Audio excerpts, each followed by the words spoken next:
political crisis has intensified for British Prime Minister Keir Starmer. Despite mounting pressure, Starmer has refused to quit now his post. Instead, he has pledged to prove his doubters wrong after the crushing defeat in the local elections held last week. Remember, Starmer held a cabinet meeting at his official residence at 10 Downing Street earlier today. He informed his cabinet that he intends to, quote, stay put. As the meeting ended, Britain's Work and Pension Secretary, Pat McFadden, told the media that nobody from the cabinet has challenged Keir Starmer's leadership.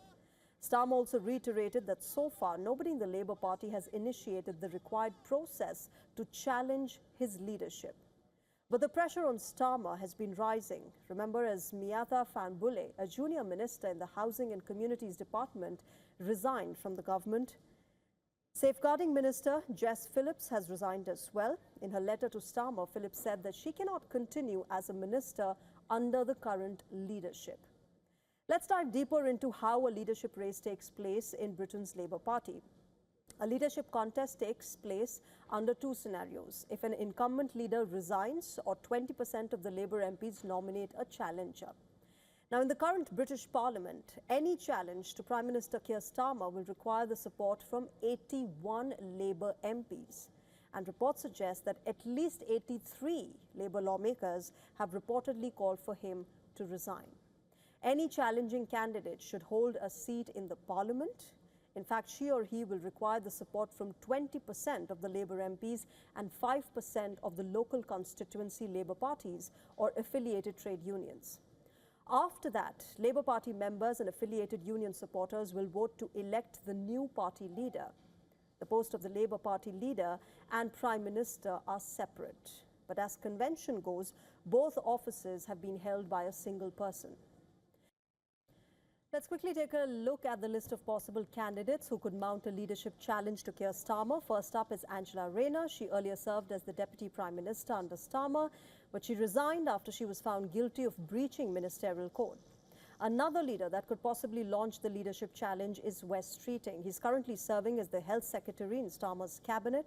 Streeting has publicly denied his candidature to replace Keir Starmer, but reports suggest that he might consider it.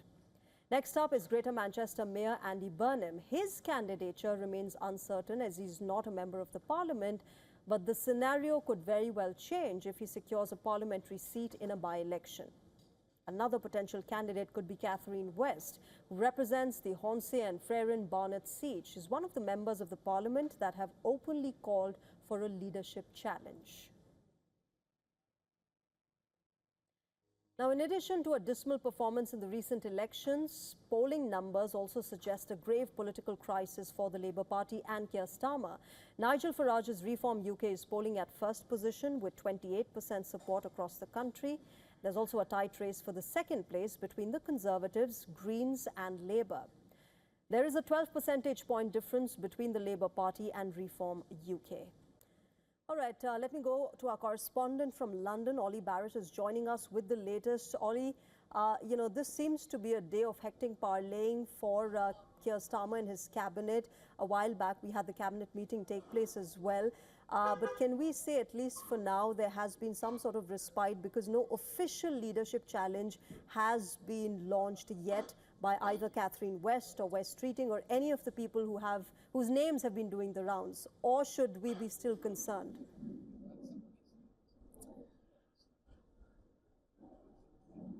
I think Keir Starmer will definitely be still concerned and absolutely won't feel like he has any respite. But he and his allies are launching something of a rearguard action. You mentioned the 80-plus MPs who have come out and publicly said that they think Keir Starmer should step aside or set out the timetable for his departure. There is also now a letter circulating signed by around 100 MPs who say they think that Keir Starmer should remain in post, and cabinet ministers who are supportive of the Prime Minister have also been out today making the case for why he should stay on and why there should not be a leadership challenge now. But Keir Starmer absolutely not out of the woods yet. If we were to see a really big name cabinet frontbencher resign their post in government. That could be a key moment in precipitating the end for Keir Starmer, even as he says he's going to fight on because a leadership challenge hasn't officially been triggered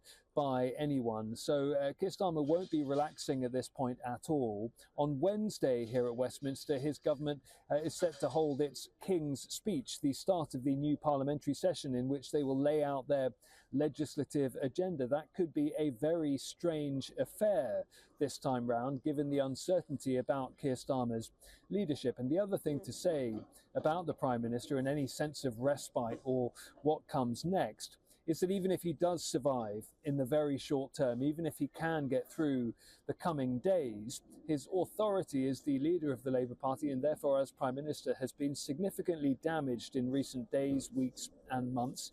And therefore that legislative agenda I mentioned is potentially going to be hard for him to deliver. The radical change that many of his Labour MPs say is now necessary for the UK, again, would potentially be very hard to deliver as well. So the Prime Minister in a very, very tight spot indeed. Ollie, I see, winds behind you. Perhaps these are winds of change, if at all it happens in the UK politics and for Keir Starmer. But I leave it there. Thank you very much, Ollie Barrett, for joining us with the latest. All right, with that, let me also welcome my guest on the show. Mark Brolin joins us. He's a political analyst and author, joining us live from London as well. Mark, welcome to WION. Can I start by asking you what you expect? These are challenging times, something that started, from the Peter Mandelson controversy. It continues. There are approval ratings that are declining for Keir Starmer, and now you've got this massive political challenge for him. Yes, I do expect Keir Starmer will be gone in a bit. As Ollie Barrett was saying, his authority has eroded significantly, and it's eroding by the minute, actually. And I think his key benefit at the moment is that his key rival, Andy Burnham, you were mentioning him before, he is now the one most MPs want to have. It looks like he's the one most MPs want to install instead. And since he's not an MP himself, he wants some more time to win a by-election and get into Parliament, and then he will stand. So West Streeting, one of the other key containers, they are pushing for an immediate resignation because that helps him. But Team Burnham appears to be stronger than Team West Streeting. And I think that's his only chance to survive a few more days and perhaps even a few more weeks. I would say he's a dead man walking. They've given him time till September, Mark. Do you expect that to go him by that time and think this through, or do you expect that, that resignation coming in early? I think he will have to plan for an exit long before September, but he might be able to strike a deal with Team Burnham to say that he will stay during a transition period, and then Burnham will take over. But I think things can't carry on as they do right now. Without the authority, without support in Parliament, it's very hard to continue being a Prime Minister. So something has to happen, and I think the most likely scenario, there are several different scenarios, and nobody can really know for sure what's going to happen. But I think the most likely scenario is that there will be some sort of deal, and he will have to plan for an exit, and perhaps he will be able to negotiate those extra few months. But he will surely be gone. But by the end of the year, he will surely be gone, and probably before that. Mark, it's also interesting how Keir Starmer is believed to be maneuvering his way through this massive political challenge. On the one hand, he has been talking about Labour Party rules, but now you've got 83 Labour MPs wanting him out as the Prime Minister. On the other hand, many experts and observers like yourself believe that he has been exploiting the rift within the Labour Party as well. There's, on the one hand, you've got the Andy Burnham faction. On the other hand, you've got the Streeting and West faction that has been vying for him to leave as the Prime Minister. Do you see that helping him at all, this entire factionalism within the Labour Party? Yes, absolutely. That's a great point, because I think that has been helping him actually already. He would probably have been gone already possibly even 6 months ago, unless we had this division that has sort of kept him in power. And in a way, there is a similarity between what's happening in the civil war now in the Labour Party, what happened in the Conservative Party. That was also a party with two factions, and there were so many battle lines between different camps. And yes, that's the only thing that keeps him in power. Otherwise, he would have been gone for a long time ago. And so quickly, my last question, Mark, to you. If and when Keir Starmer chooses to resign, who's the best candidate to replace him at the moment for UK? I think it does seem like Andy Burnham has the greatest support, not only among party members, but also possibly among the public. I think many people many voters have disliked Keir Starmer because he comes across as more of a technocrat, and Andy Burnham, he doesn't sound. He has a different vibe to him. The sound of him appears a bit more authentic and more like the people. So I think the only strong candidate now within the party that perhaps can reach out to the people, to the public a little bit better, that might be Andy Burnham. But then again, the country is turning probably right-wing in the next election, and Andy Burnham is part of the left-wing faction. So that is a problem. That's definitely a problem for him. This will benefit probably Nigel Farage. He will be the main beneficiary of this.